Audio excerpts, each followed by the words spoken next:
G'day mates, in today's video I want to kick off explaining why you're seeing so many photos of all these pros playing in what looks like a LAN event in North Carolina. I already talked about in a previous video, but I did not realize not only was Epic flying all these pros out, paying for accommodations, they even put them all in one room with setups just like a LAN event. Not just that, I've also found in the rules something that points towards the fact that next season we might be getting a ridiculous tournament. I'm talking about potentially an All-Stars FNCS or even maybe a LAN event. Trust me, I'm not just making this up. I will explain why this is, and I want to hear whether you guys think I'm crazy for it. Also, I want to recap the Cash Cups at the moment. We just had a player win one of the regions on console, and sad news, we're going to talk about Umplify retiring and what's going on with Mero leaving PSG TNA. So let's just jump into it.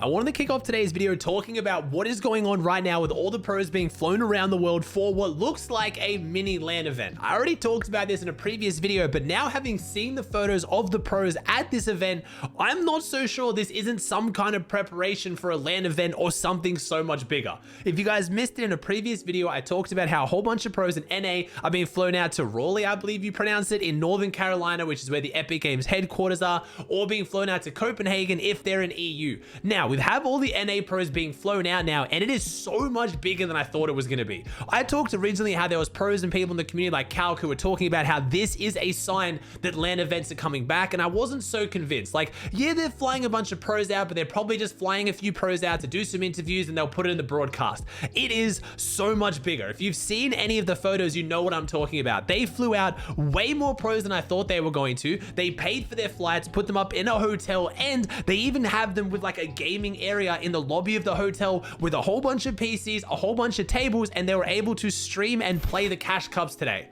You know what that sounds like? A LAN event. That is literally a LAN event without an actual tournament to play. Yes, most of the guys didn't end up using the setups. Pros like Scoped didn't even take a controller, but this is literally one step away from being a LAN event. And I have something else to go off as well. My mod picked this up today in the official rules when it was talking about banning players for 14 days, meaning that you miss this FNCS and next FNCS. That's always how the rules have been. If you actually read the rule, it says, additionally, players who receive a competitive ban of 14 days or longer during the event will be ineligible to participate further in the event, participate in the FNCS Chapter 3 Season 2, and or participate in the immediately subsequent FNCS season. Why the weird wording? And you guys are gonna call me out and say, Aussie, you're looking too much into it, you're reading too much into it. Do you remember last time that I brought up the weird wording in the rules and I predicted that Chapter 2 Season 8 was going to be the last season of the chapter? That happened because Epic kept saying the season following Chapter 2 Season 8 or the season preceding Chapter 2 Season 8. So it made me and a bunch of people in the community realize that that means there's probably not going to be a Chapter 2 Season 9. In the same way, this wording is very weirdly specific. And I'm not saying that we're about to go into Chapter 4 after this season. What I'm saying is they're deliberately not calling the next big competition Chapter 3 Season 3 FNCS, which makes me think there might be some kind of like an All-Stars or some kind of an event, whether it be a LAN event or not. Now, I am not saying this 100% with certainty, but I think it's a very, very good theory, and I believe flying all these pros out and doing like interviews with them and doing all this crazy content and then testing them actually playing on setups is a test for a LAN event. This would have cost Epic so much money to fly all these pros out. They even gave them customized cards. Like, they really have gone above and beyond for this, and all they're gonna get from it, as far as I can see, is some interviews and some sound bites for a broadcast. That doesn't make sense to me. Also, have you noticed how FNCS hasn't been announced yet?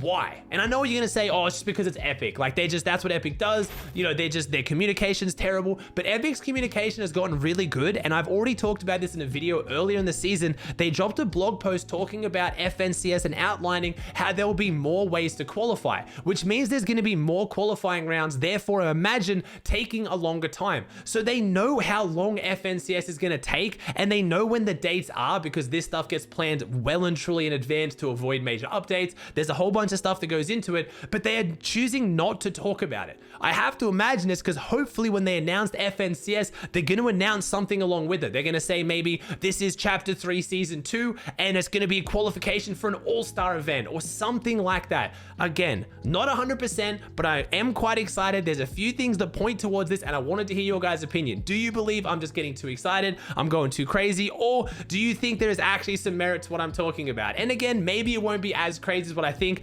I just think there's too many weird things going on, and this event is so much bigger than originally I thought that there has to be something. This is literally a test for a LAN event. They flew a bunch of pros out, they put them up in hotels, and they put them all in one room with a bunch of setups so they can play games on it. That's a LAN event. Moving on to other big news in the competitive world right now, we had one very exciting news and one piece of sad news. The sad news first, we had Umplify officially retire today, an absolute legend in the scene. It is sad to see them go. It looks like just, again, Umplify mentioned himself, he just hasn't been enjoying the game since Chapter 3 started. He's been forcing himself to play tournaments, and even when he plays tournaments, he just doesn't enjoy them. He went live playing the solo Cash Cups today, and then after an hour ended stream and announced his retirement. It's really, really sad to see, but I love when pros can accept that the game isn't where it wants to be, or they're not where they want to be in the game. They gracefully move on and they leave the memories behind them. He still said he's going to be streaming, he's still going to be having a content career, he's going to be playing in tournaments for a bit of fun, so he's not completely gone, but it is sad to see someone who did have such a legendary run in Fortnite. We haven't had as many pros quit this season as what we did last season. It's pretty natural progression. Every time some big pro quits, everyone in the scene freaks out. Fortnite is dying, the pros hate it, everyone's leaving. It's just how Fortnite esports work. It's open to everyone. Every time someone like Umplify quits, we have some other huge names pop off out of nowhere who make new faces. So it's sad to see, and I loved watching Umplify. Honestly, he's one of my favorite pros to watch. Him playing with Matzo and Benji Fish will be one of my favorite trios ever. So sad to see him go, but I did want to finish up on some more exciting note. I don't want to say good note, but we have Mero officially announcing that he's no longer part of PSG TNA, which means that Mero is a free agent. This is very exciting to see where he might end up. And honestly, when people keep asking me, anywhere. Mero is one of, if not the most valuable people in the Fortnite scene right now. He makes a lot of content. He plays with one of the most, if not the most notable faces in Fortnite outside of himself. He has won the last 3 FNCSs in a row, pops off in solos, is just a very, very valuable member to any org. So I could easily see it being one of the top tier orgs. One of the existing ones like NRG, obviously I would love. TSM would be another big one. Maybe we see one of the other big orgs who hasn't made a Fortnite pickup in a while, like 100 Thieves pick him up. I don't know, but I'm excited to see where Mero lands, and not enough people are talking about the fact that Mero is now a free agent. He goes on the list of some insanely other popular free agents. It looks like Europe seems to be a lot harder at the moment to get picked up as a free agent. I do normally see the NA free agents, the ones that get picked up a lot quicker. Again, Queasy, for example, is still a free agent. I have zero clue how this is possible. They're almost definitely going to win this FNCS again, or at least place top 3 and win a number of Cash Cups along the way. Makes a bunch of content, has insane social numbers. I don't get it, but I'm almost going to guarantee that we see Mero picked up before Queasy. It's just something about the NA free agents. Maybe it's because a lot of these orgs are North American. I don't even know anymore.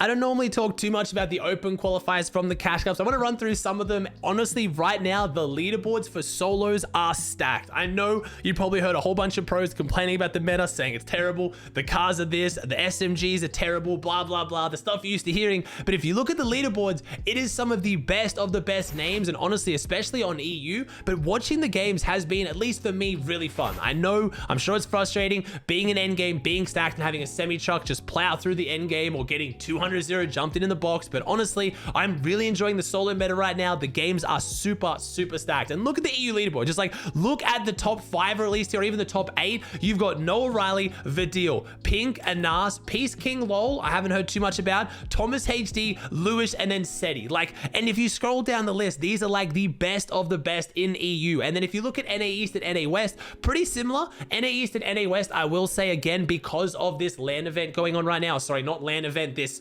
media event where all the pros have been flown out. Some of them did play on the setup, some of them did try, but honestly, a lot of them seem like they're having a lot of fun. They didn't seem to be playing as much. The qualification for all regions was actually quite low today, but especially on NA East and NA West, it was lower than last week, despite obviously more people now getting into champs, so you imagine it would go higher like it normally does. Some people saying it's not just due to a lot of the big pros being away at this event, it's also because it's Easter weekend, which totally makes sense as well. But I did want to touch on the fact that right now, as someone who watches all the tournaments, the solo meta, while I understand people might be frustrated playing in it, it's actually been quite fun to watch. I'm gonna say I'm enjoying watching it a lot more than last season, where it was just whoever had a Spider-Man was guaranteed like top 5, top 10. This one's felt a lot more balanced. Whether you love it or hate it, the launch pad marking bug, where it marks the launch pad, seems to be really helping the solo meta when it's the only form of mobility.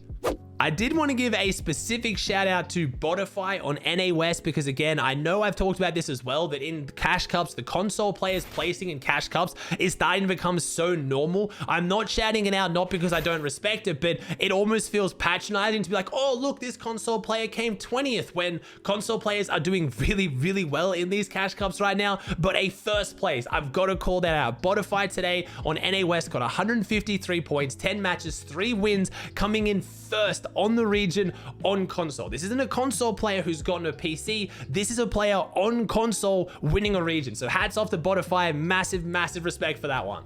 All right, guys, that does it for another video. I hope you enjoyed. If you did, please chuck a like on it. Subscribe to the channel if you haven't, and I'll see you in the next one.